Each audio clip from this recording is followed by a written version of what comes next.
Supe que me amabas, lo entendí. Supe que buscabas más de mí, que mucho tiempo me esperaste y no llegué. Supe que me amabas, aunque huí lejos de tu casa. Yo me fui y con un beso y con amor me regalaste tu perdón y estoy aquí.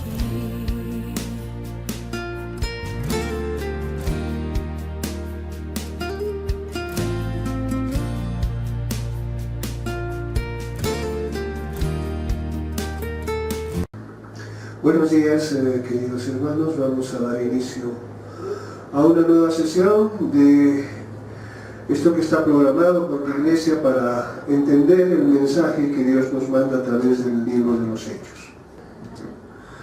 Bueno, vamos a ver un poco los antecedentes de lo que habíamos visto en las anteriores sesiones. Habíamos visto que Jesucristo, cuando viene a la tierra, viene a cumplir un ministerio terrenal que estaba dirigido íntegramente al pueblo elegido. Y habiendo cumplido su promesa y habiendo cumplido estrictamente el plan que Dios había preparado, es decir, habiendo muerto en la cruz para perdón de pecados, Él promete a los discípulos enviar el Espíritu Santo, que va a ser la parte de Dios que se va a encargar de continuar este ministerio, es decir, llegar con el Evangelio de salvación a todo el mundo, no solamente al pueblo elegido. Y esto iba a suceder a través de personas que habían sido elegidas por Jesús mismo y habían sido preparadas por Él para que puedan difundir sin ninguna intervención de hombre la palabra directa de Dios. Pero uno de los requisitos era que el Espíritu Santo se haga cargo de esa misión a través de los apóstoles. Y por eso Jesús prometió enviar el Espíritu Santo y elige el día de Pentecostés para hacerlo. Las razones por qué: porque muchos judíos de otros lados iban al templo y estaban en Jerusalén, porque iban al templo a hacer ofrendas. Y Dios esperó ese día, porque el mensaje quiere llegar a muchas personas. Y Dios escoge días para llamar la atención de muchas personas.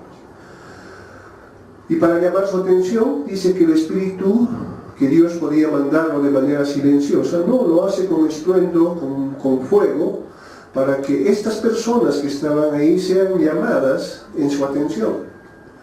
Y por curiosidad, si quieren, se acercan al lugar donde esto estaba ocurriendo. Dice que en ese momento 120 personas, las que estaban esperando el Espíritu Santo, reciben la plenitud del Espíritu Santo y como manifestación de aquello empiezan a hablar en idiomas diferentes a los que eran los suyos. ¿Pero qué idiomas? Idiomas de las personas, de los judíos que habían venido de otros lados, esos idiomas que ellos hablaban. De tal manera que Dios no encuentra barrera alguna para hacer oír su palabra. Porque si ellos hablaban en su idioma nativo, mucha gente no los iba a entender. Por eso es que Dios distribuye lenguas a muchos para que todos puedan escuchar de Dios. Porque dice la palabra que lo que hablaban en otras lenguas era referente a Dios. Los presentes, al no entender lo que estaba sucediendo, aunque lo estaban viendo, empiezan a generar respuestas en su mente. Y lo primero que se les ocurre, dice, lo que pasa es que estos están borrachos. Y el apóstol Pablo se encarga de aclarar aquello y les dice que no es borrachera lo que ellos tienen, porque apenas eran las 9 de la mañana y nadie toma bebidas a esa hora. Y que lo que estaba ocurriendo era lo que estaba profetizado. No era algo nuevo, algo que Dios se le había ocurrido en ese momento, no, era parte del plan. Y les recuerda, les dice, Joel ya habló de esto. Ya habló y dijo, el Espíritu Santo vendrá en aquellos tiempos. Y ustedes son personas que conocen la palabra, que recitan la palabra, pero no lo han entendido. Y en su discurso les dice, a ese hombre que ustedes han despreciado, Dios lo ha resucitado y lo ha puesto por Señor y Cristo. Le ha dado todo el poder. Y por eso es que Él ha mandado el Espíritu Santo. Y dice que, la palabra dice que 3,000 personas se convirtieron. Personas que conocían plenamente la palabra y que simplemente les faltaba entender, y lo entendieron. Y 3,000 personas se convirtieron. Y de esa manera se forma la primera comunidad cristiana, es decir, la primera iglesia. Esta iglesia, que estaba influenciada por el Espíritu Santo, era una iglesia que constantemente aprendía. Es decir, no se conformaban con decir, ya hemos recibido el Espíritu Santo, somos salvos y nada más me hace falta. No, le hace falta más conocimiento y entendimiento. Y por eso es que esta iglesia aprendía. ¿Aprendía de quién? De los que habían sido preparados por Jesucristo mismo, de los apóstoles. Y así debe ser una iglesia. Esta iglesia amaba, porque compartía todo. Los que tenían, compartían con los que necesitaban. De esa manera es que demostraban su amor.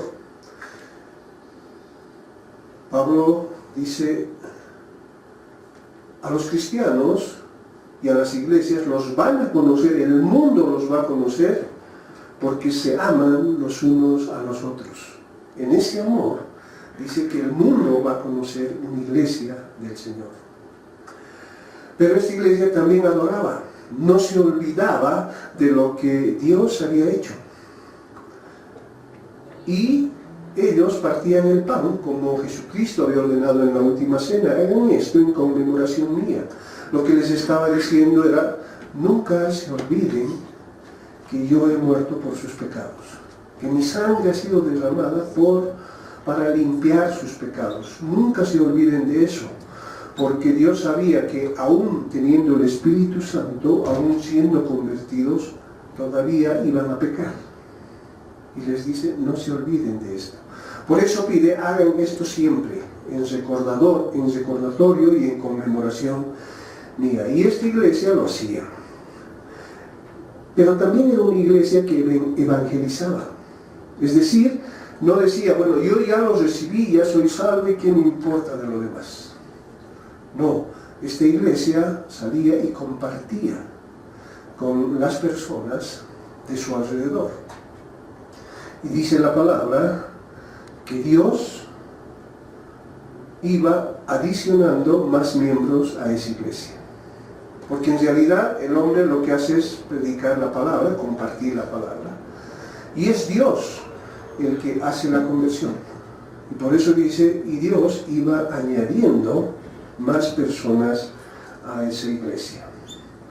Hasta ahí habíamos llegado y ahora veremos qué ocurre luego de esto.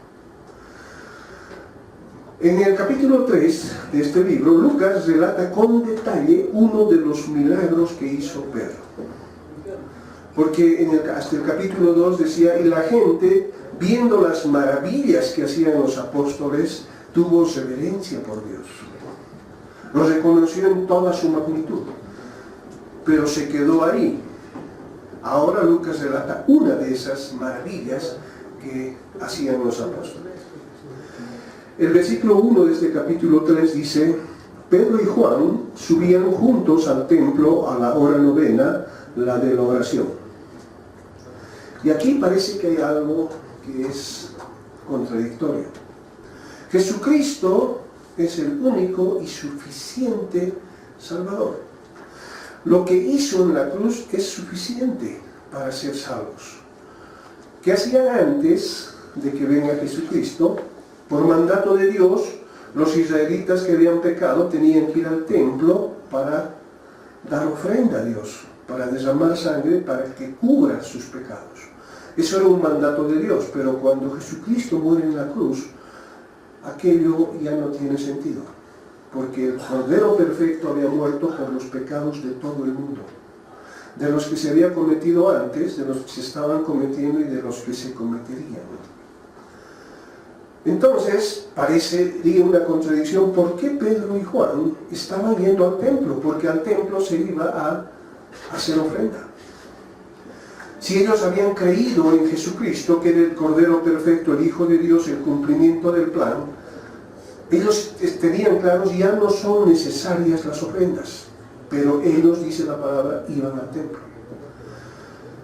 Pero si lo empezamos a entender bien, vamos a darnos cuenta de que en realidad no hay esa contradicción, porque la hora novena, que más o menos es las 3 de la tarde, era cuando se hacía la oración. Eso dice la palabra, la hora de la oración. Y esta hora de la oración se lo hacía después del sacrificio vespertino. Es decir, lo que está mostrando es que Pedro y Juan no habían ido a la hora de cuando se hacían las ofrendas, porque eso ya no tenía ningún valor. Pero lo que sí tenía valor era la oración. Y por eso después de eso venía la hora de oración, y a esa hora es que Pedro y Juan iban.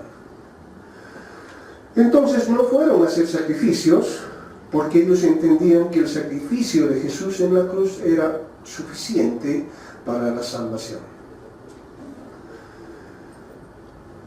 Pero, ¿por qué fueron a ese lugar? Porque ellos podían orar donde estaban. ¿Por qué fueron a ese lugar? Porque en ese momento al templo asistían muchos judíos. Otra vez se ve Dios que cuando hace alguna acción está buscando a mucha gente, está buscando llegar a mucha gente. Y escoge los momentos donde haya muchas personas reunidas. Y lo que el Señor quiere hacer es llamar la atención de muchos más judíos. ¿Cómo es que llama la atención de estos judíos? Porque por sí solos no iban a ir a escuchar la prédica de Pablo o de Pedro. Dios tenía que hacer algo para que humanamente a ellos los obligue a escuchar el mensaje de Dios. Entonces Dios empieza a preparar el terreno. Los versículos 2 y 3 de este capítulo dicen: y era traído un hombre cojo de nacimiento, a quien ponían cada día a la puerta del templo, que se llama La Hermosa, para que pidiese limosna de los que entraban en el templo. Cuando vio a Pedro y a Juan que iban a entrar en el templo, les rogaba que le diesen limosna. Dice que casi al mismo tiempo que llegaba Pedro y Juan, también lo llevaron a un lisiado. Es decir, a una persona que estaba en tal condición de mal que ni siquiera por sí mismo podía ir y que tenían que llevarlo. Y a esta persona que dice cada día lo llevaban al templo, entonces esta persona era conocida por todos, porque lo llevaban durante muchos años de esa manera. Y en el transcurso de muchos años, con las tradiciones judías, ellos visitaban el templo muchas veces, y todas las veces lo veían al mendigo que les pedía limosna. Seguramente algunos arrojaban una moneda, otros se pasaban de largo, pero sabían que estaba ahí, o algunos esquivaban la puerta esa. Por decir, ahí hay un mendigo que seguro nos va a pedir limosna.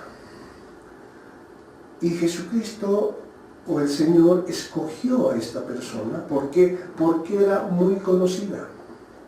Pero no solamente era porque la persona era conocida, sino porque todos conocían de su mal.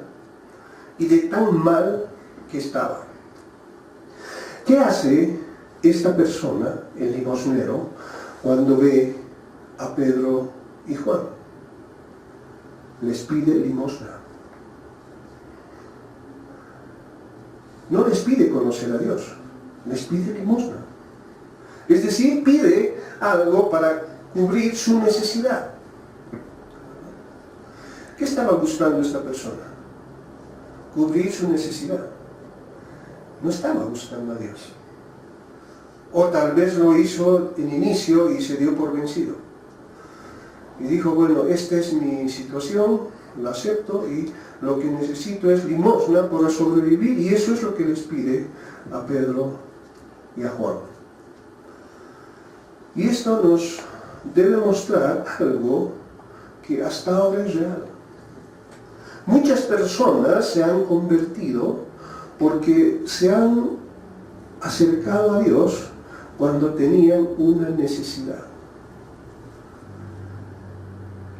Desgraciadamente, a veces Dios, cuando quiere llamar a alguien, y esta persona, pese a haber escuchado la palabra, ha sido reacia, Dios permite que sucedan acontecimientos que de una u otra manera lo obliguen a esta persona a buscar a Dios. Y Dios, en su infinito amor, no solo nos da lo que buscamos, lo vamos a ver en lo que continúa del relato.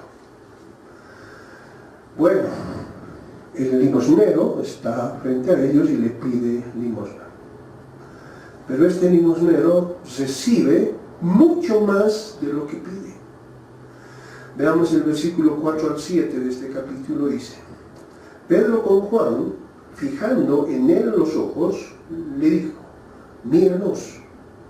Entonces él le estuvo atento, esperando recibir de ellos algo.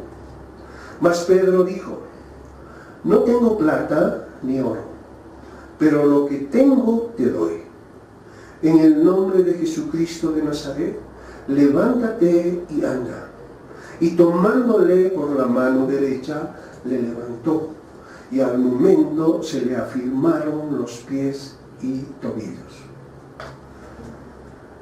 Él pedía limosna para subsistir. ¿Y qué es lo que le dio el Señor? Le dio salud entera. Y le dijo: no tienes más por qué pedir limosna. Ahora estás bien, puedes subsistir por ti mismo. ¿Cuántas veces este hombre le habrá pedido a Dios que lo sanara? Y ahora que iba a pedir limosna, Dios decide sanarlo. Seguramente Pedro y Juan lo vieron antes a este limosnero, porque ellos acudían constantemente al templo y lo han debido ver, y seguramente algunas veces le han debido dar limosna. Pero esta vez, porque estaban llenos del Espíritu Santo y porque Dios quería obrar para llamar más personas hacia Él, esta vez se detuvieron. Se detuvieron y lo miraron. Es decir, esta vez se interesaron por él. ¿Y qué hizo el mendigo? También los miró. Pedro le informa que no tiene para darles lo que le pide. Le dice: no tengo plata ni oro, pero tengo algo mejor para ti.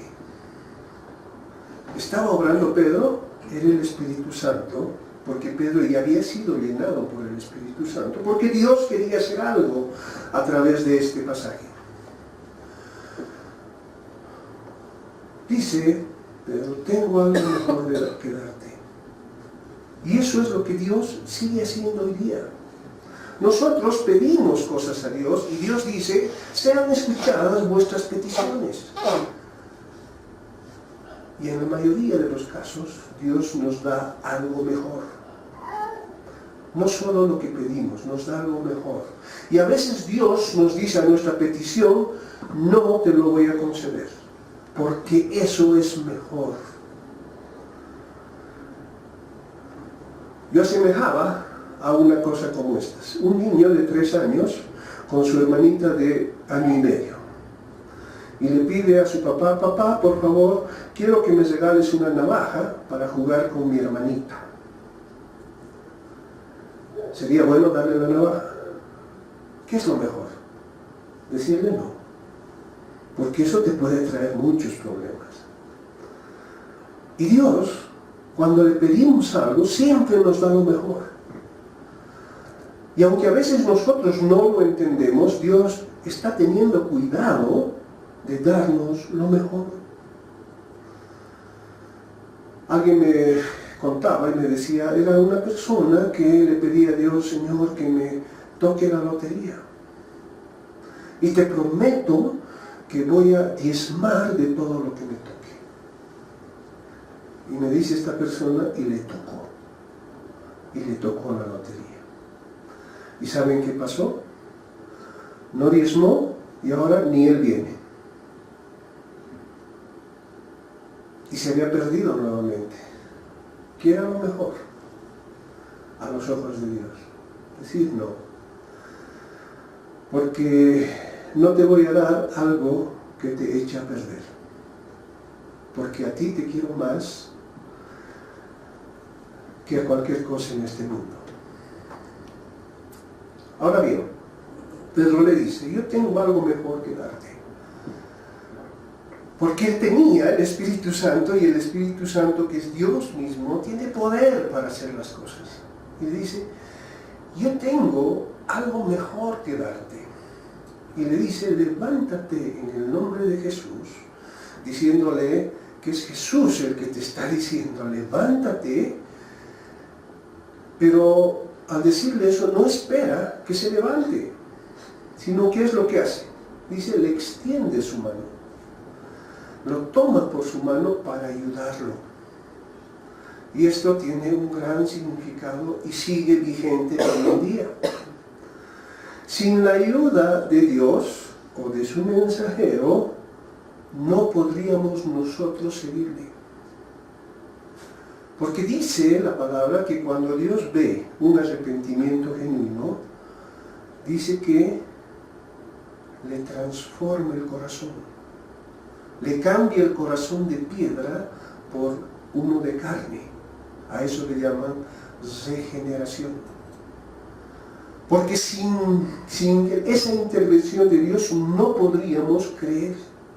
Porque la fe viene de Dios. Ni eso la ponemos nosotros. Solamente podemos un arrepentimiento sincero. Cuando ve Dios eso, cambia tu corazón y eso hace posible que creas. Es decir, Dios te extiende la mano porque te dice: levántate. Pero tú necesitas todavía mi ayuda, así que le da la mano y lo levanta. En realidad, cuando Pedro le estaba diciendo esto, la mano era de Pedro, pero el poder era de Dios. Dios estaba diciendo: ayúdenlo, hay que ayudarlo a levantar. ¿Y qué hace el limosnero? Al ser tomado por la mano de Pedro, mostró su confianza y se dejó levantar. Y cuando estuvo de pie, dice que su enfermedad sanó. Recibió más de lo que él había pedido. Recibió algo mejor. Y la oferta de Dios sigue hasta estos tiempos. Y por siempre, hasta que el mundo exista. Dios nos está ofreciendo cosas mejores. Pero hay un requisito. Tienes que pedirle. No es automático. Tienes que pedirle. ¿Qué hubiera pasado si este mendigo no se hubiera acercado para pedirle limosna a Pedro y a Juan? Se pasaban de largo. ¿Estamos nosotros orando constantemente, pidiéndole a Dios por nuestras necesidades? Con la confianza de que Dios nunca deja de responder las oraciones. Solo que tiene diferentes respuestas. Algunas veces dice, está muy bien, te lo concedo. Otras veces dice, no está bien, no es bueno para ti. Y otras veces dice, no es este tiempo, espera. Dios siempre responde las oraciones con lo mejor de lo que nosotros pedimos.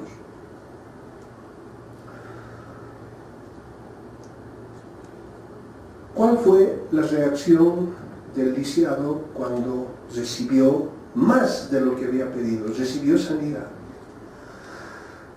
Se alejó de Pedro y de Juan porque había recibido lo que deseaba o más de lo que se deseaba. Bueno, Dios me lo dio, voy a ir a celebrar. Entonces me olvido de todos y me voy por otro lado. Eso es lo que a veces hacemos muchos de los que nos llamamos cristianos.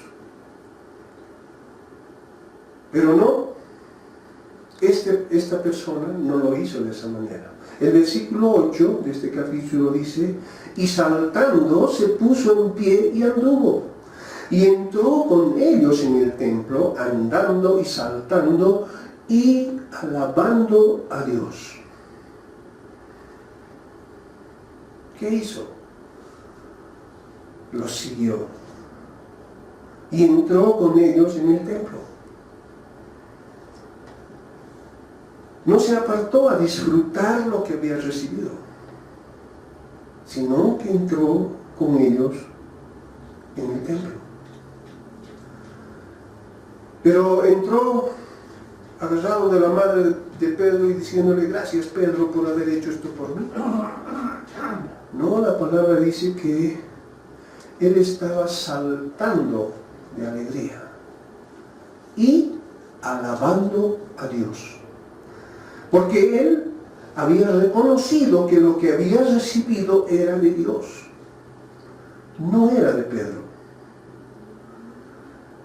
Y eso también nos lleva a varias reflexiones. Estoy agradecido con el pastor por la palabra que me ha hecho entender. No, esto viene de Dios. El pastor y los levantados por el Señor son instrumento, así como los apóstoles habían sido en su momento instrumento para que Dios siga trabajando en el ministerio que tenía. De la misma manera, esto viene de Dios. Si con alguien debemos estar agradecidos, es con Dios. Y su palabra dice, todo debe ser hecho para gloria de Dios. Bueno, ahora bien, ¿cuál era la intención de Dios? Porque Pedro y Juan habían ido, habíamos dicho, era para llamar la atención de todos los demás judíos que estaban allá en el templo sin conocer lo que Jesucristo había hecho, porque fueron al templo a hacer ofrenda. No conocían lo que Cristo había hecho y Dios quiere llamarlos a ellos. Y por eso es que escoge ese día, hace este milagro para llamar la atención de ellos. ¿Lo consiguió? Veamos lo que dice el versículo 9 al 10 de este capítulo. Y todo el pueblo lo vio andar y alabar a Dios. Y les reconocían que era el que se sentaba a pedir limosna a la puerta del templo, la hermosa, y se llenaron de asombro y espanto por lo que había sucedido. Sí, Dios llamó la atención de ellos. El milagro que había ocurrido llamó la atención de ellos. Dios, para atraer a alguien, primero llama su atención. ¿Cómo es que nosotros conocimos a Dios? ¿Qué hizo Dios antes para que nosotros conozcamos a Dios? ¿Cuántas veces nos hablaron de Dios y lo dejamos pasar? Pero hubo una ocasión en que nos habló y pusimos atención. Y Dios pudo llegar a nosotros. Dios nos pudo alcanzar. Cada uno debe tener una historia. ¿Cuándo le sucedió aquello?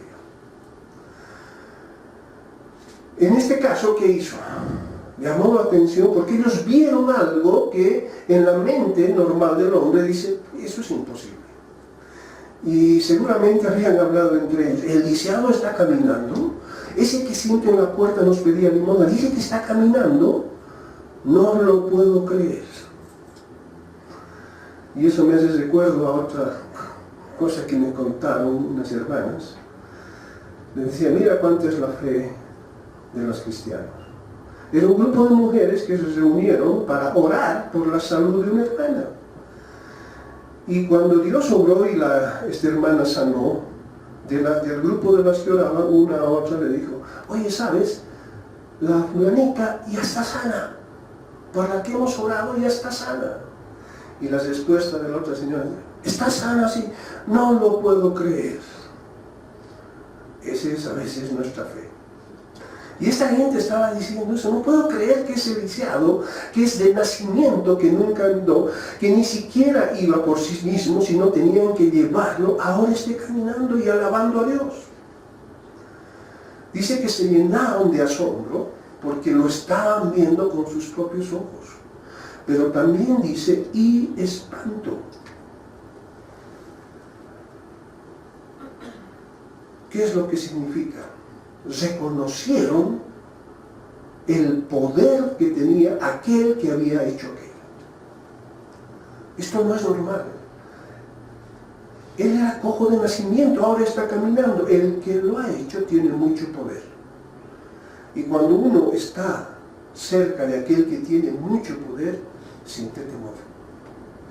Y ellos reconocieron eso. Dios había preparado el terreno. Estaban los judíos ahí buscando una explicación de lo que estaban viendo que había ocurrido. Y Pedro toma ese tiempo para dar su segundo testimonio de Cristo. Los versículos 11 al 12 de este capítulo 3 dice, y teniendo asidos a Pedro y a Juan el cojo que había sido sanado, todo el pueblo, atónito, concurrió a ellos al pórtico que se llama de Salomón. Viendo esto, Pedro respondió al pueblo, varones israelitas, ¿por qué os maravilláis de esto? ¿O por qué ponéis los ojos en nosotros como si por nuestro poder o piedad hubiésemos hecho andar a este? ¿Qué les estaba diciendo Pedro? A ver, ustedes judíos, que están preguntándose qué ha pasado, cómo es que ha pasado, Pedro lo ha hecho, mira qué milagro ha hecho Pedro y Juan. Les decía, primero, ¿por qué se maravillan de este milagro? ¿Acaso no estaba profetizado? ¿Acaso no está escrito en los libros del Antiguo Testamento, en el libro de los profetas que ustedes conocen? Y si ustedes lo conocían desde antes, ¿por qué se maravillan ahora? Y además, no nos miren a nosotros, porque nosotros no tenemos ni el poder ni el amor necesario para hacer esto. Así que les dice, no deberían ustedes maravillarse, ustedes lo sabían. Y no deben mirarnos a nosotros porque ustedes saben que el poder viene de Dios. Bueno, entonces, si no lo hicieron ustedes, ¿quién lo hizo? Seguramente la pregunta de los que estaban ahí. Y en los versículos 13 al 15, Pablo responde a esto. Y dice, el Dios de Abraham, de Isaac y de Jacob, el Dios de nuestros padres, ha glorificado a su Hijo Jesús, a quien vosotros entregasteis y negasteis delante de Pilato, cuando éste había resuelto ponerlo en libertad. Mas vosotros negasteis al santo y el justo y pedisteis que se os diese un homicida. Y matasteis al autor de la vida, a quien Dios ha resucitado de los muertos, de lo cual nosotros somos testigos. Les estaba haciendo un resumen hermoso del Evangelio. Dice, ¿por qué se asombran de esto? ¿Y por qué nos ven a nosotros? ¿Saben quién hizo esto? Jesús de Nazaret.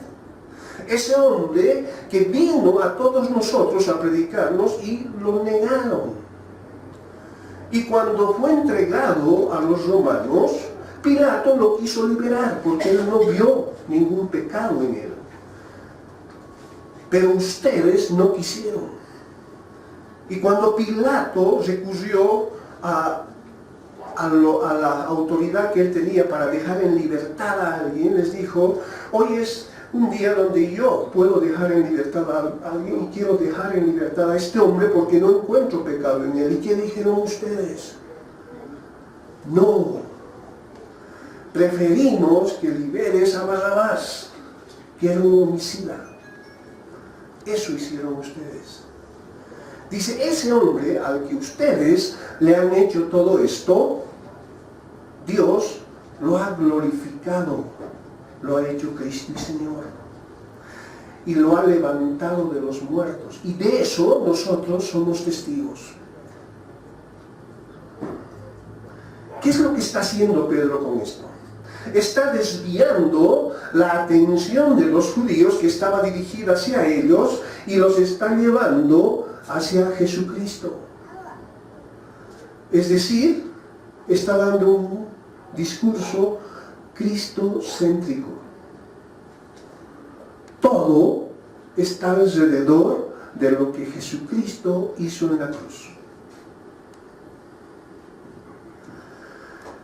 Y está actuando Pedro de manera similar a cuando dio su primer discurso en Pentecostés.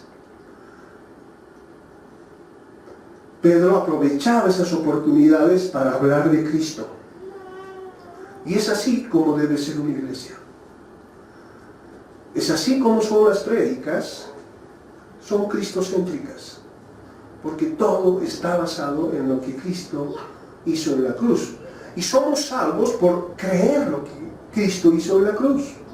Por eso es que todo es cristocéntrico. Y les dice, el autor del milagro que ustedes ven es ese hombre que ustedes rechazaron. Ese Jesús a quien ustedes entregaron, a quien los rechazaron ante Pilato y en su lugar pidieron liberar a un homicida. Con todo eso ustedes mataron al autor de la vida. Ustedes mataron al que creó todo esto y al que nos creó a nosotros mismos.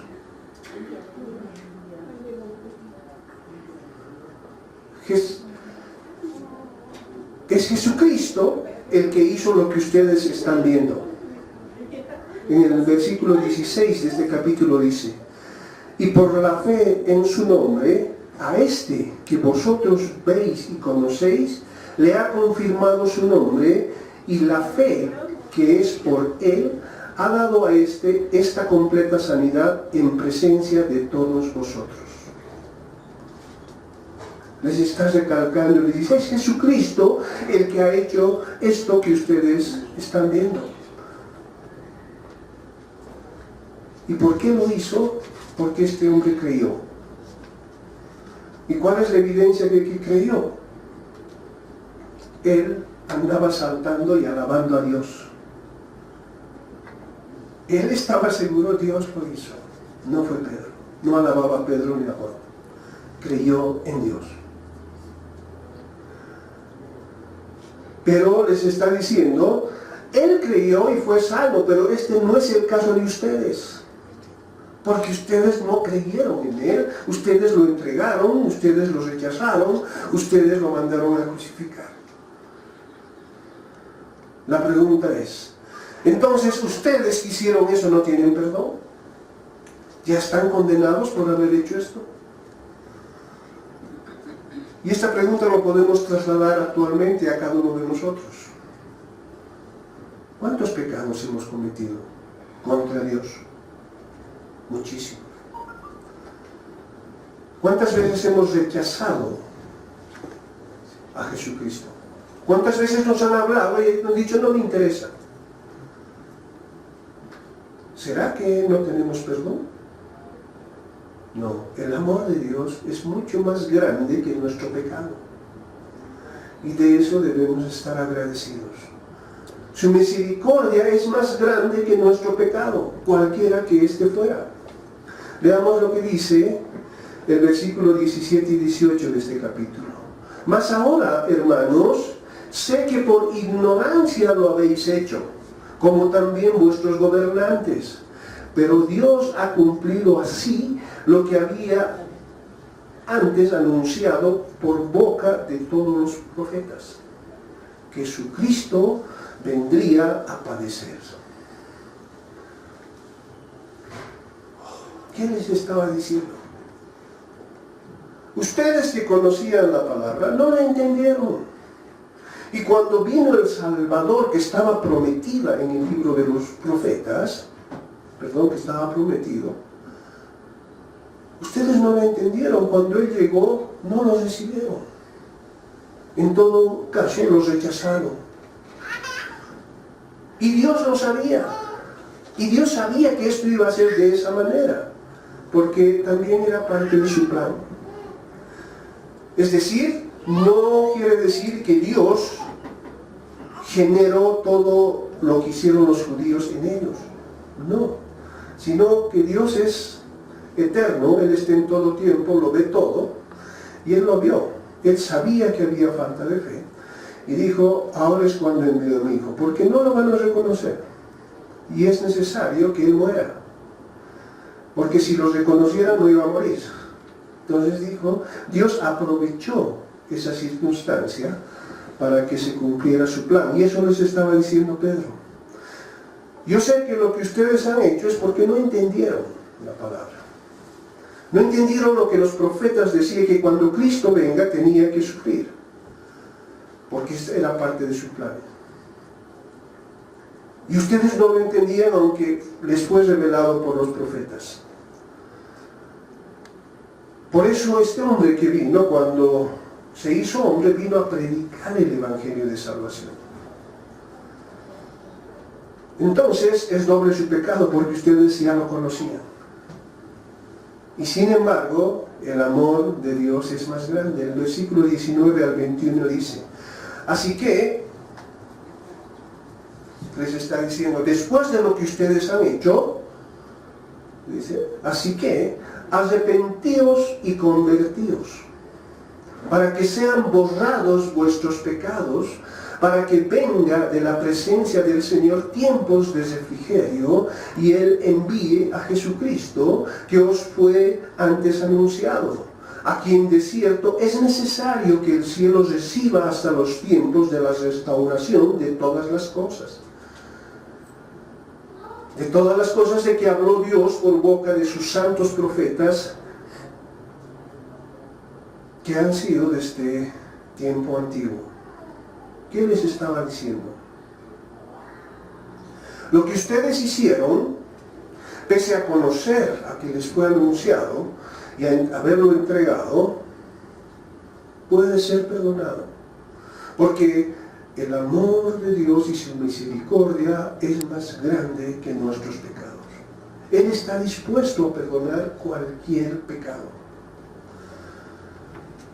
Pero también les estaba diciendo,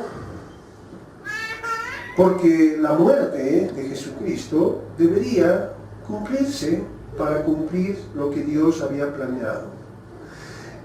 Pero en sus planes de Dios dice que va a restaurar todas las cosas. ¿Cuándo? Cuando venga nuevamente, en su segunda venida. Mientras tanto, dice, es necesario que este Jesús esté en el cielo. ¿Y por qué es necesario que Jesús esté en el cielo? Que está sentado a la derecha del Padre. La palabra dice, porque abogado tenemos delante de Dios. Es necesario que Él esté, porque cuando pecamos, un cristiano peca, dice la palabra, arrepiéntase. Y el momento que el cristiano se arrepiente, Jesucristo le dice al Padre, no tomes en cuenta ese pecado porque también he muerto por ese pecado. Por eso dice, mientras no retorne a restaurar todo y acabar con todo lo que ha estado contra Dios, dice, es necesario que Él esté allá, porque así nos da tiempo para que podamos restablecer nuestra relación con Dios. Los versículos 22 al 26 de este capítulo dice, porque Moisés dijo a los padres, les está hablando a Pedro, al pueblo judío que se había acercado por el milagro que dieron. Dice, porque Moisés dijo a los padres, el Señor vuestro Dios os levantará profeta de entre vuestros hermanos como a mí, y a él oiréis en todas las cosas que os hable, y toda alma que no oiga a aquel profeta será desarraigada del pueblo. Y todos los profetas desde Samuel en adelante, cuantos han hablado, también han anunciado estos días. Vosotros sois los hijos de los profetas y del pacto que Dios hizo con nuestros padres, diciendo a Abraham, en tu simiente serán benditas todas las naciones de la tierra. A vosotros primeramente Dios, habiendo levantado a su Hijo, lo envió para que os bendijese, a fin de que cada uno se convierta de su maldad. Lo único que hace Pedro les dice, esto estaba profetizado, pero tengan en cuenta que todo lo que sucedió primeramente es para que esta palabra se difunda en todo el pueblo elegido. Pero no queda ahí, sino que es para todo el mundo. En tu simiente, Dios le dijo a Abraham, en tu simiente serán benditas todas las familias del mundo. Es decir, lo que está ocurriendo ahora es una parte, y después tiene que propagarse la palabra por todo el mundo. Pero también les dice, toda alma que oiga esta palabra y con eso se arrepienta, va a ser restablecida. Pero aquel que oiga la palabra y no la acepte, ¿qué dice? Va a ser desarraigado.